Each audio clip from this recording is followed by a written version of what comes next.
بسم اللہ الرحمن الرحیم۔ السلام علیکم سامعین، امید ہے آپ سب خیریت سے ہوں گے۔ ہم کاشان بصیرت کے یوٹیوب چینل پہ آپ کو خوش آمدید کہتے ہیں۔ جس کتاب کو مل کر پڑھ رہے ہیں اس کا نام ہے پاکستان کے دینی مسالک، اور اس کتاب کو پڑھتے ہوئے ہم مسلک اہل حدیث کو پڑھ رہے ہیں۔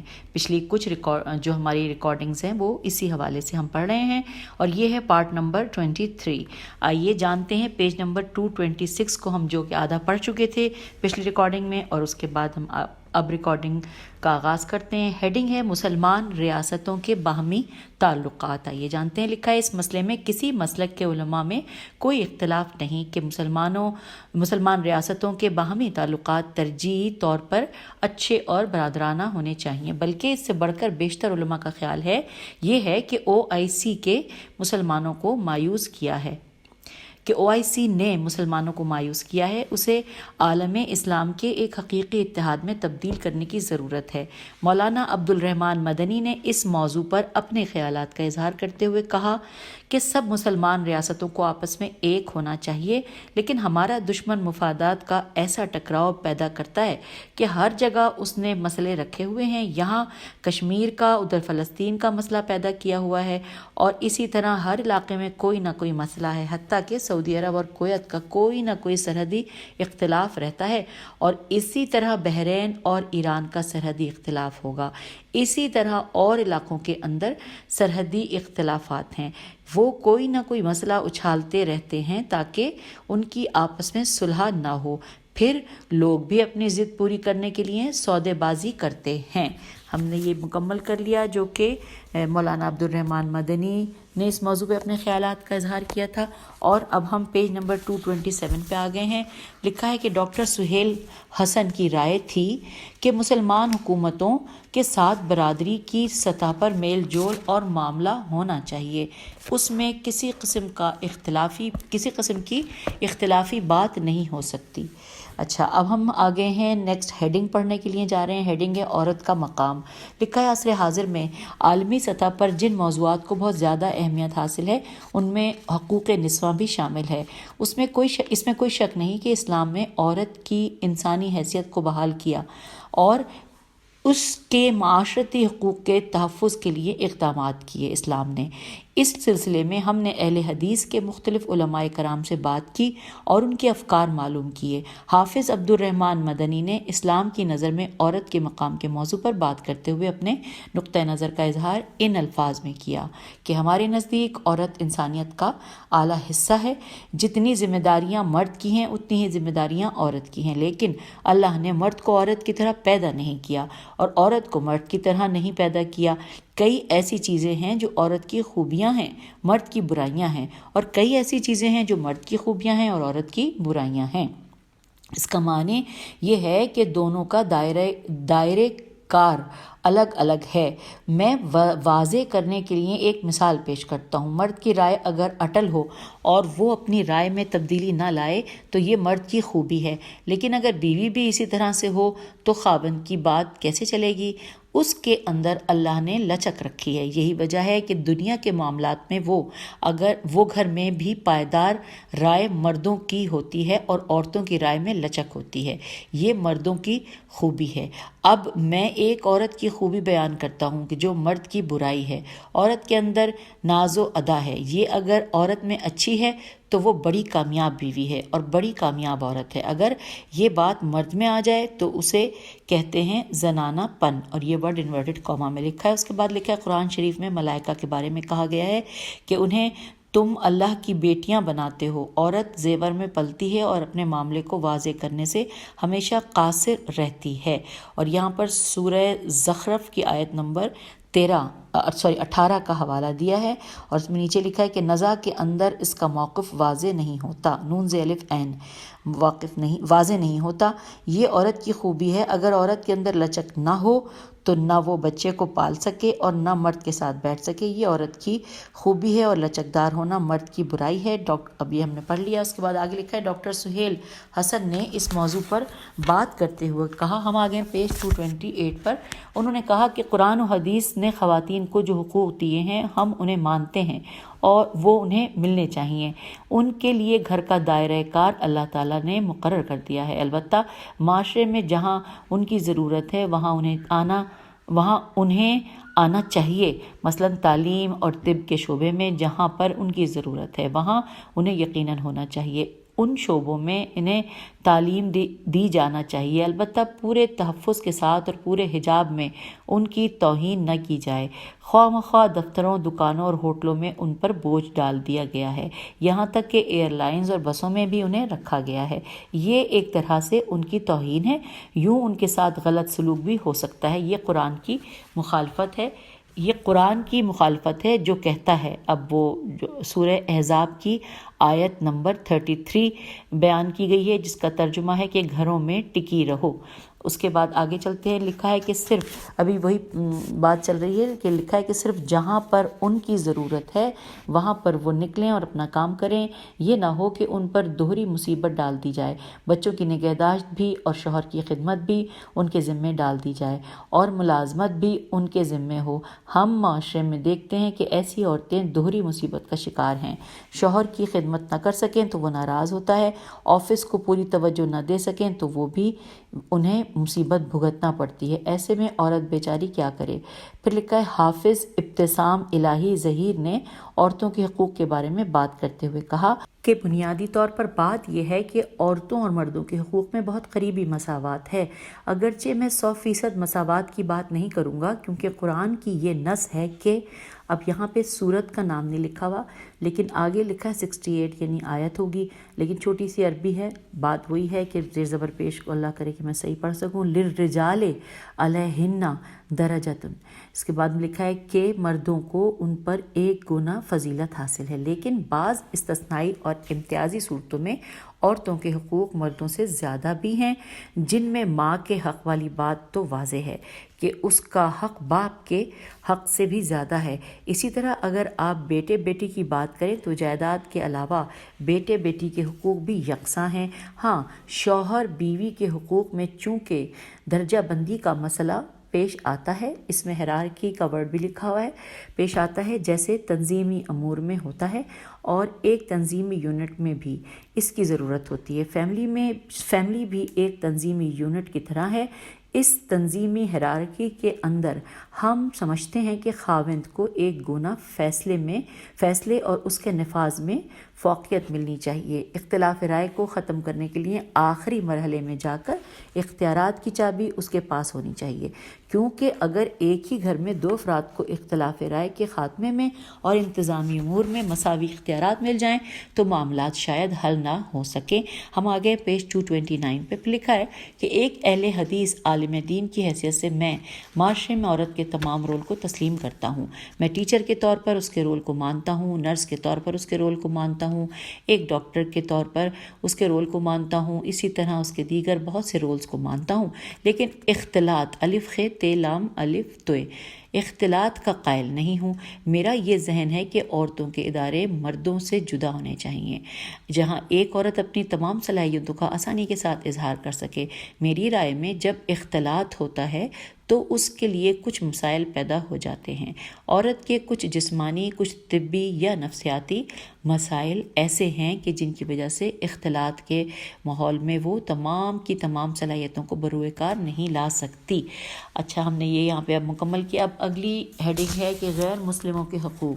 آئیے پڑھتے ہیں. لکھا ہے، مسلمان ریاست میں رہنے والے غیر مسلموں کے حقوق کے بارے میں ہم نے اہل حدیث کے مختلف علماء کا نقطہ نظر معلوم کیا ہے. اس سلسلے میں پروفیسر ڈاکٹر سہیل حسن کا کہنا تھا کہ غیر مسلم اقلیتیں جو مسلمان معاشروں میں رہتی ہوں ان کو وہ حقوق دیے جائیں گے جو قرآن و سنت نے انہیں دیے ہیں. بنیادی طور پر تو انہیں وہ تمام حقوق ملنے چاہیے جو کسی مسلمان کو ملتے ہیں. قرآن و سنت نے اس امر کی تاکید کی ہے.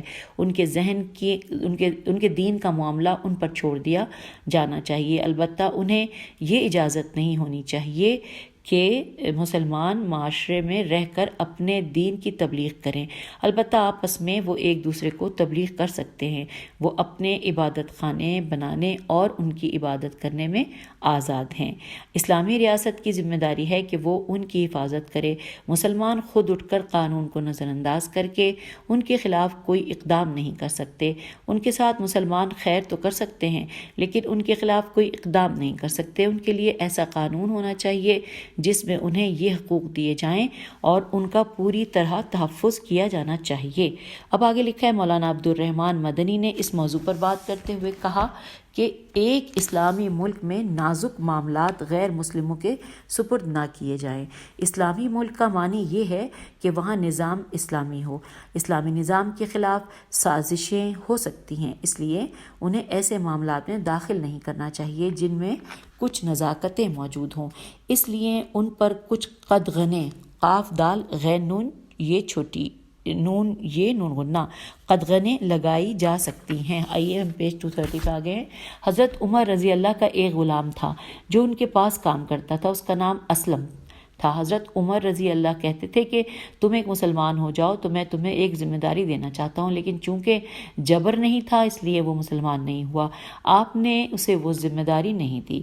نیکسٹ پیراگراف میں لکھا ہے کہ جان، مال اور عزت کی حفاظت ایسے حقوق ہیں جو انسان کو بطور انسان حاصل ہیں، اولاً جاندار ہونے کی حیثیت سے اور ثانیاً صاحب عقل ہونے کی حیثیت سے، اور اس طرح تمام انفرادی اور اجتماعی حقوق ایک غیر مسلم کو حاصل ہیں جس طرح ایک مسلمان کو حاصل ہوتے ہیں۔ حکومت کا کام یہ ہے کہ ان کے درمیان عدل قائم کرے اور مسلمانوں اور غیر مسلموں میں مساوات رکھے۔ پھر لکھا ہے مولانا مدنی نے غیر مسلموں کے ایک ایسے حق کا بھی ذکر کیا جو ان کے نزدیک اسلامی ریاست میں مسلمانوں کو بھی حاصل نہیں۔ انہوں نے کہا کہ حضرت عمر رضی اللہ مسلمانوں سے زکوٰۃ لیتے تھے اور غیر مسلموں سے جزیہ لیتے تھے، جو ایک طرح کا ٹیکس تھا، لیکن جو غیر مسلم بوڑھے ہو جاتے ان کا جزیہ معاف کر دیتے تھے جبکہ زکوٰۃ نہیں معاف ہوتی تھی۔ اس کی وجہ یہ ہے کہ جزیہ انسان پر ہوتا ہے اور زکوٰۃ مال پر ہوتی ہے۔ زکوٰۃ نہیں معاف ہونی چاہیے، انسان بوڑھا ہو جائے لیکن جزیہ معاف ہو جاتا ہے۔ اب اگلی ہیڈنگ ہے انتہا پسندی اور دہشت گردی۔ لکھا ہے کہ اس وقت ہمارے ملک میں ایک بہت بڑا مسئلہ انتہا پسندی اور دہشت گردی کا ہے۔ یہ مظہر مقامی بھی ہے اور عالمی بھی۔ امریکہ اور اس کے ساتھیوں نے اپنے تئیں دہشت گردی کے خلاف ایک جنگ شروع کر رکھی ہے۔ اس سلسلے میں اس نے مسلمان ملکوں میں کئی ایک محاذ کھول رکھے ہیں۔ امریکہ کے ان اقدامات کو مسلمان عوام اور علماء عام طور پر شک و شبے کی نظر سے دیکھتے ہیں۔ دوسری طرف اس میں بھی شک نہیں کہ پاکستان میں ایسے مختلف گروہ انتہا پسندی اور دہشت گردی کی کارروائیوں میں ملوث رہے ہیں اور آج بھی ہیں، جن کا نیٹ ورک خود پاکستان کی سرزمین پر بنا اور پروان چڑھا۔ یہ الگ بات ہے کہ وہ کسی بیرونی اشارے اور تعاون سے کام کر رہے ہیں یا نہیں۔ بہرحال اس وقت ہمارے ملک، ہمارے وطن عزیز میں یہ مسئلہ ایک سنگین صورت اختیار کر چکا ہے۔ اس سلسلے میں بات کرتے ہوئے حافظ عبد الرحمن مدنی نے کہا کہ اسلامی ریاست میں تشدد کی کوئی لہر ہو اور تشدد کی کوئی صورت ہو، اسے قطعاً گوارا نہیں کیا جا سکتا، لیکن بات یہ ہے کہ ہمارے حالات بالکل اور ہیں۔ ہم خود تنظیمیں قائم کرتے ہیں اور کرواتے ہیں، اور پھر خود غیر مسلم ہمارے آقا و مولا ہیں۔ ہم انہی کے کہنے پر انہیں دہشت گرد قرار دے دیتے ہیں۔ آپ کو پتہ ہے کہ افغانستان کا مسئلہ پاکستان کے کہنے پر روسیوں کو نکالنے کے لیے شروع ہوا اور وہاں اتنی بڑی لہر بنائی گئی کہ پورے عالم اسلام سے لوگ امڑ آئے، اور جب امریکہ ان سے ناراض ہو گیا تو اس نے انہی کو دہشت گرد قرار دے دیا۔ حوالہ پیج نمبر ہے 231 پہ ہم آ گئے ہیں۔ لکھا ہے جہاں تک خود کش حملوں کا تعلق ہے یہ کوئی مسلمان نہیں کر رہا، لیکن ہماری حکومت نے طریقہ کار یہ بنا رکھا ہے کہ ہر ایسا حملہ جس کے بارے میں اس نے پردہ پوشی کرنی ہو اسے خود کش بنا دیتی ہے، لیکن بعد میں جب مفادات ہوتے ہیں تو کہہ دیتی ہے کہ یہ خود کش نہیں تھا، جیسا کہ کراچی میں روز عاشورہ ہونے والے حملے کے بارے میں کہا گیا، ورنہ کوئی مسلمان ایک مسلمان ہو کر بے گناہوں کو قتل کرنے کا تصور بھی نہیں کر سکتا سوائے اس کے کہ کوئی گمراہ ہو جائے، کیونکہ دنیا کے اندر دھوکے دیے جاتے ہیں اور لوگ گمراہ کیے جاتے ہیں۔ ہوتا یہ ہے کہ تبائے توئے بے الف عین حمزہ عین تبعیں مختلف ہوتی ہیں اور اسی طرح کی تبع توئے بے الف حمزہ عین سے ایجنسیاں فائدہ اٹھاتی ہیں۔ ہمارے ہاں ایسی تنظیمیں ہیں کہ جو کہنے کو مسلمانوں کے لیے کام کر رہی ہیں، لیکن وہ ایجنسیوں کی اعلی کار ہیں اور ایجنسیاں انہیں سپورٹ کرتی ہیں اور سپورٹ کر کے جو چاہے کام لے لیتی ہیں۔ اب آگے لکھا ہے کہ حافظ ابتسام الہی ظہیر نے بھی اس مسئلے پر بات کی ہے۔ ان کے الفاظ صورتحال کے غیر واقع ہونے کے ساتھ ساتھ ان کی تشویش کا اظہار بھی کرتے ہیں۔ وہ کہتے ہیں کہ اس سلسلے میں بنیادی طور پر دو نظریے موجود ہیں۔ ایک تو یہ کہ شاید اس میں کچھ مسلمان ملوث ہیں جو بنیادی طور پر گمراہ کر دیے گئے ہیں۔ اس چیز سے زیادہ اتفاق نہیں کرتا۔ میرا خیال ہے کہ سازش بہت بڑی ہے اور دشمن وسائل سے لیس بھی ہے اور چوکنا بھی ہے۔ اس وقت ہمارا بارڈر اس طرح کا ہے کہ اس میں انڈیا بھی مداخلت کر سکتا ہے، اسرائیل بھی کر سکتا ہے اور خاص طور پر امریکہ، جس نے آبادیاتی نظام کی بنیادیں رکھ رہا امریکہ جس نئے نو آبادیاتی نظام کی بنیادیں رکھ رہا ہے، اس میں اس کا رویہ انتہائی غیر جمہوری ہے۔ اس میں نہ وہ مسلمانوں کے کوئی تحفظات ماننے کو تیار ہے اور نہ ان کے خدشات کا ازالہ کرنے کو تیار ہے۔ ان حالات میں ہم یہ بات کہنے کی پوزیشن میں نہیں ہیں کہ اس دہشت گردی میں مسلمان گروہ ملوث ہیں، بلکہ اس میں مسلمانوں کے مخالفین کی بڑی تعداد ملوث ہے جو ایک ابہام پیدا کر رہے ہیں۔ اس کی وجہ یہ ہے کہ مجموعی طور پر تمام مکاتب فکر کے جو نمائندہ علماء ہیں وہ بنیادی طور پر اس وقت اس بات پر متحد و متفق ہو چکے ہیں کہ دہشت گردی کی وہ تمام صورتیں جن سے عوام کی جان و مال اور ان کے املاک کا نقصان ہو یا مسلمان ریاست کو نقصان ہو، ان کی اسلام میں کوئی گنجائش نہیں ہے، جن کے بارے میں کہا جاتا ہے، ہم آگے ہیں پیج نمبر 232 پہ، جن کے بارے میں کہا جاتا ہے کہ وہ مسلمان ہیں۔ میڈیا کی ان تک رسائی اور ان کی میڈیا تک رسائی کے جو ذرائع ہیں وہ شکوک و شبہات سے بالاتر نہیں ہیں۔ ان تک میڈیا کی رسائی کو شفاف ہونا چاہیے قبل اس کے کہ ہم ان پر کوئی الزام یا اتہام دیں۔ الف تے ہے الف میم۔ اس سلسلے میں میرا ذہن واضح ہے کہ میں ماورائے عدالت قتل کو جائز نہیں سمجھتا۔ میں سمجھتا ہوں کہ کوئی شخص کتنا بھی بڑا ملزم کیوں نہ ہو، جب تک اس پر فرد جرم عائد نہ ہو جائے، اس کے خلاف آپریشن یا اسے ختم کرنے کا معاملہ نہیں ہونا چاہیے۔ میں سمجھتا ہوں یہ اختیارات عدالت کو تفویض کر دینے چاہیے، کر دینے چاہیے کہ وہ تحقیق کرے کہ کون شخص دہشت گردی میں ملوث ہے۔ قرائن قافر الف مدعا اور حمزہ نون، قرائن، شواہد اور ثبوتوں کی فراہمی کے بعد اگر کوئی شخص دہشت گرد ثابت ہوتا ہے تو میں سمجھتا ہوں اسے موت سے کم سزا نہیں ملنی چاہیے، لیکن کسی شخص پر الزام تراشی کرتے ہوئے چاہے وہ ABC کوئی بھی ہے، اسے مجرم قرار دینے کو میں درست نہیں سمجھتا، اور میں سمجھتا ہوں کہ ڈاکٹر عافیہ صدیقی کو امریکہ جیسی انتہائی جانبدار ریاست کے اندر اگر وکیل کی سہولت مل سکتی ہے تو ان تمام افراد کا بھی عدالت کے ذریعے چہرہ بے نقاب کرنا چاہیے جنہیں دہشت گرد قرار دیا جاتا ہے۔ ماضی میں دراصل یہ معاملہ بہت زیادہ گمبھیر ہو چکا ہے۔ 3 فرد ایسے ہیں جنہیں میڈیا اور ریاست نے دہشت گرد کے طور پر پیش کیا، لیکن بعد ازاں انہیں عدالتوں میں ریلیف مل گیا ہے۔ اس ریلیف کے ملنے سے ذہن میں شکوک و شبہات پیدا ہوتے ہیں کہ حقائق کیا ہیں، کیونکہ ہم اس فیلڈ کے اندر موجود نہیں ہوتے اور نہ ہم اس میں شریک ہوتے ہیں۔ ہمیں تو اطلاعات ملتی ہیں، عدالت جب قرائن و شواہد کا تجزیہ کرتی ہے اور پھر ان کو ریلیف دیتی ہے تو ہم سوچتے اور سمجھنے پر مجبور ہو جاتے ہیں کہ کیا وجہ ہے کہ جو لوگ کل تک دہشت گرد تھے آج عدالت نے انہیں ریلیف دے دیا ہے۔ حافظ سعید صوفی محمد اور مولانا عبدالعزیز اس کی بڑی واضح مثال ہیں کہ ان تینوں کو ریاست اور قوی ذرائع بڑے مجرم کے طور پر پیش کرتے ہیں، لیکن عدالتیں انہیں بے گناہ قرار دے چکی ہیں۔ ان حالات میں ہم مزید محتاط ہو گئے ہیں۔ ہم سمجھتے ہیں کہ کسی کے بارے میں عدالتی ٹرائل اور فیصلے کے بعد ہی کسی نتیجے پر پہنچا جا سکتا ہے۔ اچھا، ہم نے یہ مکمل کر لیا۔ اب آگے لکھا ہے پروفیسر ڈاکٹر سہیل حسن نے دہشت گردی کی فرقہ وارانہ صورت کے بارے میں اپنا نظریہ ان الفاظ میں بیان کیا کہ اس سلسلے میں ضروری ہے کہ ایک دوسرے کا احترام کیا جائے۔ آپ میرا احترام کریں، میں آپ کا احترام کروں۔ آپ میرے عقائد رکھیں اور آپ اپنے عقائد رکھیں اور میں اپنے، لیکن ایک دوسرے کا احترام ضرور کریں۔ ایک زیادتی کرے گا تو خود بخود رد عمل پیدا ہوگا۔ لشکر جھنگوی جیسی تنظیمیں پیدا ہوئیں اور پھر ان کے خلاف رد عمل بڑھتا گیا، قتل و غارت کا سلسلہ شروع ہو گیا۔ اس سے معاشرے میں بگاڑ پیدا ہوا۔ لیکن جہاں تک مسلمانوں کے اوپر انتہا پسندی کے حوالے سے لگائے جانے والے الزامات کا تعلق ہے، اس کے بارے میں ڈاکٹر سہیل حسن نے کہا۔ آئیے یہ پڑھتے ہیں، اور ہم ہیں پیج نمبر اب 233 پر۔ انہوں نے یہ اب ہم یہاں سے دوبارہ کرتے ہیں کہ جہاں تک مسلمانوں کے اوپر انتہا پسندی کے حوالے سے لگائے جانے والے الزامات کا تعلق ہے، اس کے بارے میں ڈاکٹر سہیل حسن نے کہا کہ انتہا پسندی کے بارے میں ایک بات یہ بھی اہم ہے کہ ہمارے اوپر تہمت بھی لگائی جا رہی ہے۔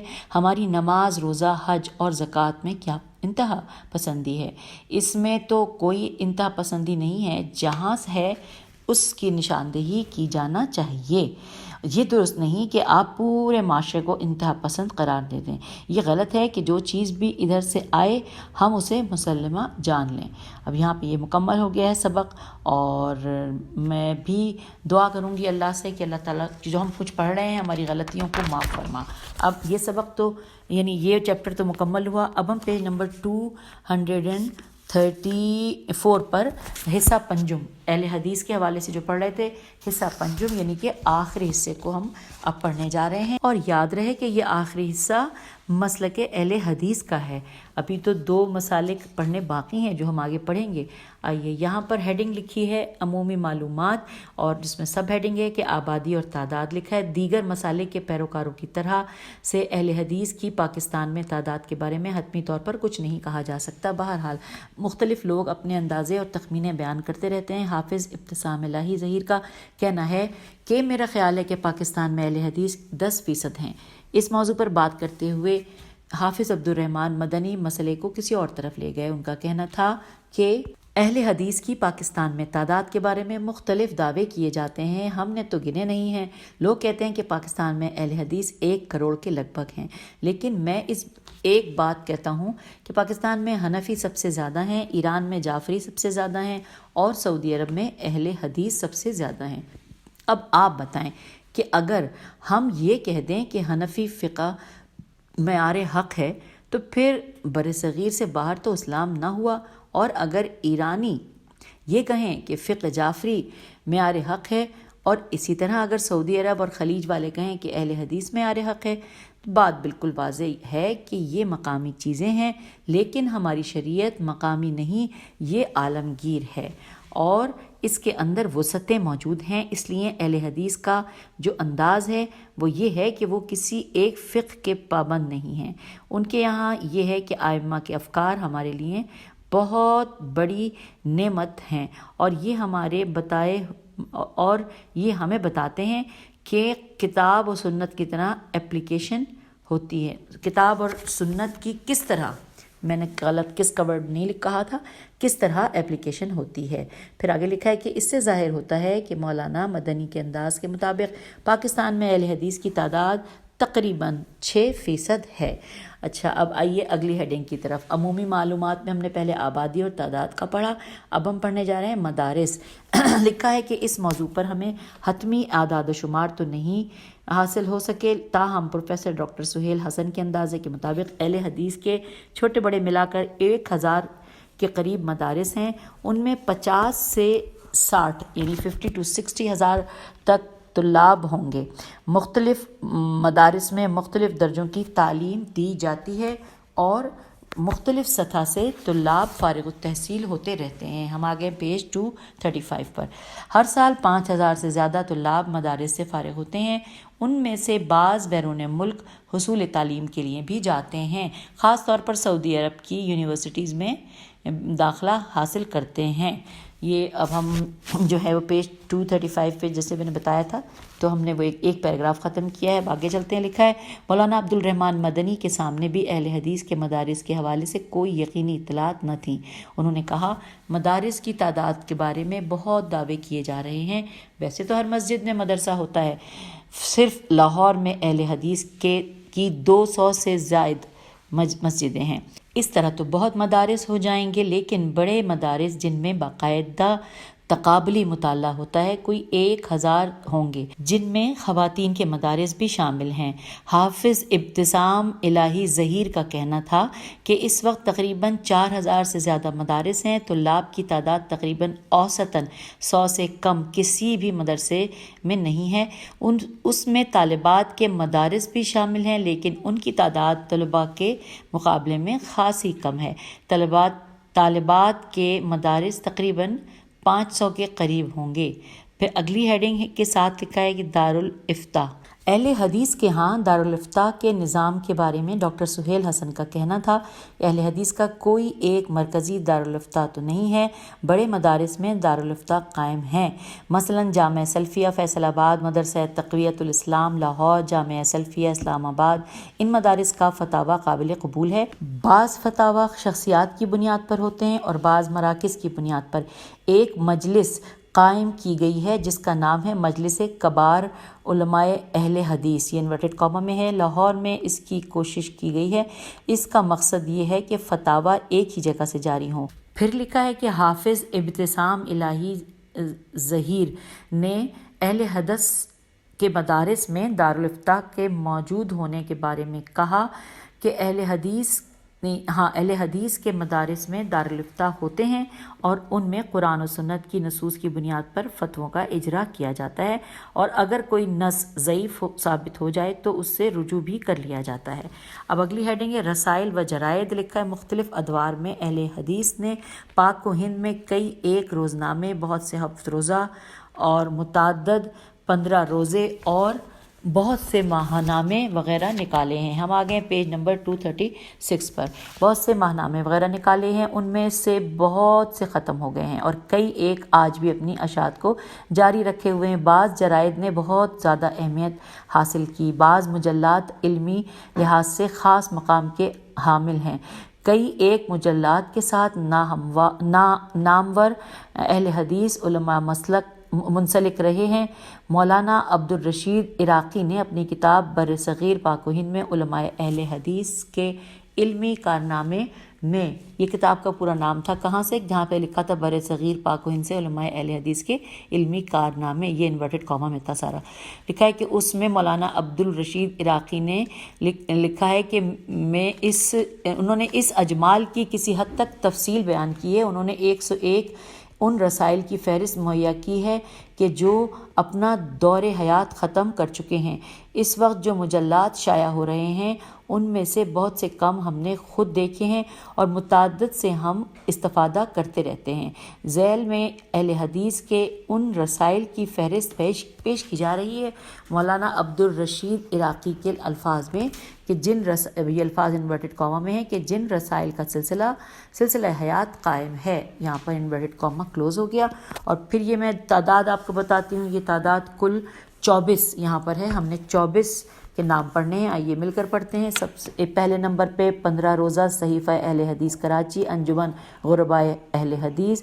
دوسرے نمبر پہ 7 روزہ الف لام عین تے صاد الف میم لاہور، مدیر حافظ احمد شاکر. تیسرے نمبر پہ ہے 15 روزہ المنبر فیصل آباد، مالک و مدیر مولانا حکیم عبد الرحیم اشرف. چوتھے نمبر پہ ماہنامہ محدث لاہور، مدیر حافظ عبد الرحمن مدنی. 5ویں نمبر پہ ماہنامہ ترجمان الحدیث فیصل آباد، مدیر فاروق اور رحمان یزدانی. 6 نمبر پہ ماہنامہ رہنمائے صحت فیصل آباد، مدیر مولانا حکیم عبد الرحیم اشرف. پھر ہے 7ویں نمبر پہ کہ ماہنامہ ندا الجہاد اسلام آباد، یہ سب کامہ کے بعد لکھا ہے اسلام آباد، پھر کامہ ہے، پھر لکھا ہے نگران مولانا محمد خالد سیف مدیر پروفیسر مسعود اقبال۔ 8ویں نمبر پہ ہے ماہنامہ مجلہ الدعوت، اور کامہ کے بعد لکھا ہے لاہور، پھر کامہ کے بعد لکھا ہے نگران پروفیسر حافظ محمد سعید مدیر، اور حمزہ امیر حمزہ، بریکٹ میں لکھا ہے اس پر حال ہی میں پابندی عائد کر دی گئی ہے۔ نمبر 9 پہ لکھا ہے ماہنامہ والضحیٰ گجرانوالہ مدیر بشیر انصاری ایم اے۔ نمبر 10ویں نمبر پہ نام لکھا ہے ماہنامہ شہادت اسلام آباد زیر اہتمام تحریک المجاہدین مظفر آباد۔ 11ویں نمبر پہ ہے 15 روزہ حدیبیہ کراچی مدیر سید عامر نجیب۔ 12ویں نمبر پہ ہے ماہنامہ اذان گجرانوالہ مدیر عتیق الرحمن سلطانی۔ 13ویں نمبر پہ ماہنامہ البدر ساہیوال بانی مولانا معین الدین لکھنوی، تو نہیں لکھا، لکھوی لکھا ہے، لکھوی، لام کاف ہے واو چھوٹی ہے، اور مدیر ہیں سید ضیاء اللہ بخاری۔ پھر 14ویں نمبر پہ ہیں 14 نمبر پہ کہ ماہنامہ اخوات لاہور مدیر اعلیٰ ابتسام الہی ظہیر۔ 15 نمبر پہ ہے ماہنامہ حرمین جہلم میں مدیر حافظ عبدالحمید عامر۔ پھر نمبر 16 پہ ہیں ماہنامہ الحدیث حضرو ہے زواد ریوا حضرو، اور بریکٹ میں لکھا ہے اٹک، اور بریکٹ ختم ہو گیا، اس کے بعد لکھا ہے کہ مدیر حافظ زبیر علی زئی۔ 17 نمبر پہ ہفت روزہ اہل حدیث لاہور مدیر ہیں مولانا بشیر انصاری۔ 18 نمبر پہ 15 روزہ صحیفہ اہل حدیث کراچی نگران مولانا عبدالرحمن سلفی مدیر عبدالجبار سلفی۔ اس کے بعد نمبر 19 پہ ہے ہفت روزہ تنظیم اہل حدیث لاہور حافظ محمد جاوید روپڑی۔ 20ویں نمبر پہ ماہنامہ صدائے ہوش لاہور مدیر مولانا محمد ادریس ہاشمی۔ 21ویں نمبر پہ ہے ماہنامہ الجنت المأویٰ گجرانوالہ مدیر مولانا بشیر انصاری ایم اے۔ 22ویں نمبر پہ ہے ماہنامہ اسلامی صحافت راولپنڈی مدیر اکرام الحق جاوید۔ اس کے بعد پھر 23ویں نمبر پہ ماہنامہ نداء الاسلام پشاور مدیر اعلیٰ مقصود احمد سلفی، اور 24ویں نمبر پہ ماہنامہ الحرمین لاہور زیر نگرانی مولانا حافظ محمد سعید۔ یہ ایک ساتھ نام لکھے ہوئے ہیں، اور اس کے بعد ان کے علماء کرام کے نام ہیں، اور پھر کچھ کتابوں کے نام ہیں۔ یہ سب ہم پھر اگلی ریکارڈنگ میں پڑھ لیں گے، تاکہ پھر ہم اگلی ریکارڈنگ میں اہل حدیث کے حوالے سے مکمل جانکاری ہمیں ہو جائے گی، جو ہم نے اب تک پڑھا ہے اور جو رہ گیا ہے، کیونکہ اگلے کچھ اتنے ہی صفحات رہ گئے ہیں جو ایک ریکارڈنگ میں مکمل ہوں گے۔ تو اجازت دیجیے، خدا حافظ، فی امان اللہ۔